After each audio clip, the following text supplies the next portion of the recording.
महाराज जी, अभी आपका जन्मोत्सव पर्व भी आ रहा है और साथ ही भक्ति योग आश्रम जो है वो किस तरह के कार्यक्रम अभी आयोजित करने जा रहे हैं। इस जन्म दिवस के अवसर पर भक्ति योग आश्रम ट्रस्ट ने 2 दिनों का निःशुल्क प्राकृतिक चिकित्सा शिविर आयोजित किया है और आज उसका पहला दिन था। आज सवेरे के सेशन में काफ़ी रोगियों ने भाग लिया और अभी शाम को दोबारा दूसरा सेशन भी शुरू होगा। तो ये कार्यक्रम विशेष रूप से इसीलिए रखा गया है ताकि लोग प्राकृतिक चिकित्सा को समझें, प्राकृतिक चिकित्सा के महत्व को समझें और बिना बाहरी दवाइयों के स्वतः अपने आप को बिना दवाइयों के ठीक होना सीखें और स्वस्थ रहना सीखें। क्योंकि हमारा जो उद्देश्य है वो ये है कि व्यक्ति स्वस्थ होगा तो उसका मन भी स्वस्थ होगा, उसके कार्य भी स्वस्थ होंगे और उससे हमारा समाज भी स्वस्थ होगा। महाराज जी, किस तरह की विधि जो है वो अपनाई जाती है इस इलाज के दौरान? ये जो पूर्ण रूपेण जो हमारे पांचों तत्व हैं, जैसे आकाश तत्व है और आकाश के बाद में वायु तत्व है, अग्नि तत्व है, जल तत्व है, पृथ्वी तत्व है, तो इन पांचों का उपयोग किया जाता है।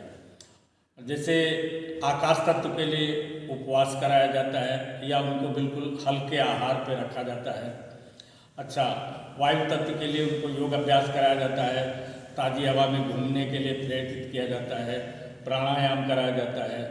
अग्नि तत्व के लिए हमारे पास वाटर डिटॉक्स है, इंफ्रारेड डिटॉक्स है, उसके हिसाब से हम उनको अग्नि तत्व की जहाँ ज़रूरत है जितनी उसका सेवन कराते हैं।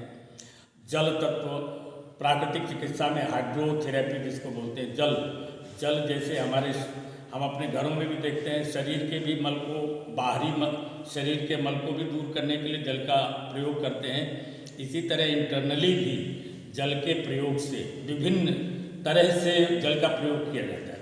जैसे हम कह सकते हैं पानी में गर्म पानी, ठंडा पानी, हिप बाथ के माध्यम से, वाटर डिटॉक्स के माध्यम से पानी का उपयोग होता है। इसी तरह मड थेरेपी भी है। मिट्टी में बहुत सारे गुण हैं, तमाम रोगों को, दोषों को दूर करने की क्षमता मिट्टी में है। तो प्राकृतिक चिकित्सा में मिट्टी चिकित्सा का भी बहुत महत्व है, तो वो भी तो इस तरह इन पांचों तत्वों का प्रयोग करते हैं। और जो छठा है हमारा आत्म तत्व, उसके बिना तो ये पांचों बेकार हैं, उसकी तरफ भी हम लोगों को प्रेरित करते हैं। लोग ध्यान करें परमात्मा के। इसके बारे में थोड़ा बताइए। जो प्रकृति के नियम हैं, जो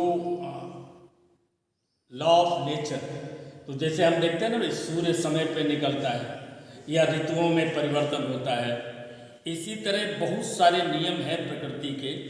जब व्यक्ति उन प्राकृतिक नियमों का पालन करता है तो वो स्वस्थ रहता है अपने आप। लेकिन अपनी दौड़ भाग के कारण, अपनी मानसिक अवस्थाओं के कारण जब व्यक्ति उन प्राकृतिक नियमों का उल्लंघन करता है तो व्यक्ति रोगी हो जाता है। तो प्राकृतिक चिकित्सा में उन्हीं नियमों के तहत उसके शरीर का शोधन किया जाता है। क्योंकि प्राकृतिक चिकित्सा ये मानती है कि सभी रोगों का कारण हमारे शरीर में जो विजातीय द्रव्य है, यानी टॉक्सिन्स हैं, फॉरेन मैटर है, जो हमारे शरीर में इकट्ठा हो जाता है, जो निकल जाना चाहिए।